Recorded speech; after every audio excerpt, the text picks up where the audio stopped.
Okay, Assalamualaikum warahmatullahi wabarakatuh kepada semua pelajar. Semoga semua berada dalam keadaan yang sihat dan selamat.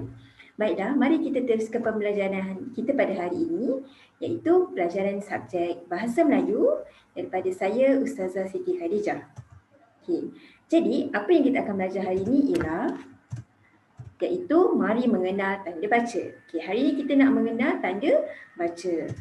Baiklah, ada 3 jenis tanda baca yang perlu kamu ketahui, iaitu yang pertama huruf besar dan yang kedua titik dan terakhir sekali ialah koma.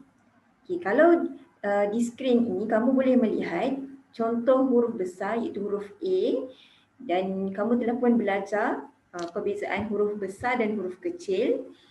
Okay, kemudian titik dan koma. Okay, seterusnya, bilakah kita perlu menggunakan ketiga-tiga tanda baca tersebut? Okey. Yang pertama, huruf besar. Baiklah. Sebagai contoh di sini, cikgu berikan huruf besar perlulah digunakan di awal ayat, iaitu di perkataan yang pertama, di permulaan ayat, seperti contoh yang contohnya yang kamu lihat dalam ayat ini iaitu ayah. Perkataan ayah merupakan perkataan pertama di dalam ayat ini. Jadi kamu perlu mulakan dengan huruf besar, A besar di sini. Kemudian huruf besar juga perlu digunakan ketika kamu hendak memulakan menulis perkataan yang terdiri daripada kata nama khas.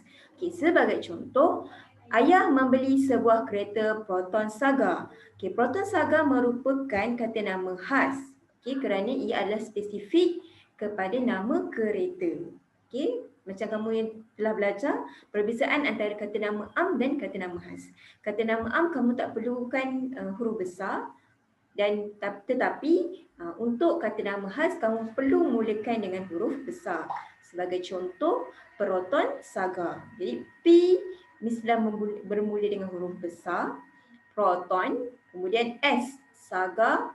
S di sini perlu juga menggunakan huruf besar. Seterusnya, iaitu tanda titik. Okey, sebagai contoh di sini ialah ibu memasak laksa Johor.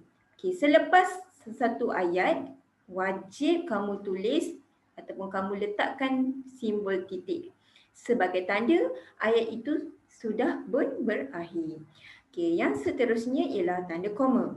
Baiklah, tanda koma digunakan untuk apabila kamu ingin menerangkan sesuatu contoh yang terdiri daripada jenis yang sama. Sebagai contoh yang kamu boleh lihat pada skrin ialah nenek menanam pokok durian, rambutan dan betik di dusun. Pokok durian, rambutan dan betik merupakan jenis-jenis pokok buah-buahan. Jadi ia adalah merupakan daripada jenis yang sama. Jadi kamu perlu letakkan koma di perkataan yang selepas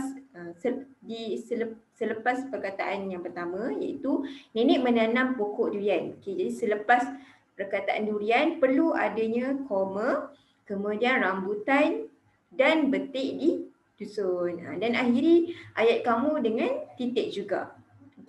Itu saja yang perlu kamu kuasai dan kamu fahami, iaitu 3 jenis tanda baca ini. Seterusnya ialah tugasan yang perlu kamu selesaikan untuk memastikan kamu faham pembelajaran kita pada hari ini, iaitu pada buku aktiviti kamu, muka surat 10 dan 11. Kemudian terdapat sedikit lembaran kerja yang Ustazah sediakan yang akan diberikan juga di dalam grup WhatsApp. Selamat belajar. Terima kasih. Assalamualaikum warahmatullahi wabarakatuh.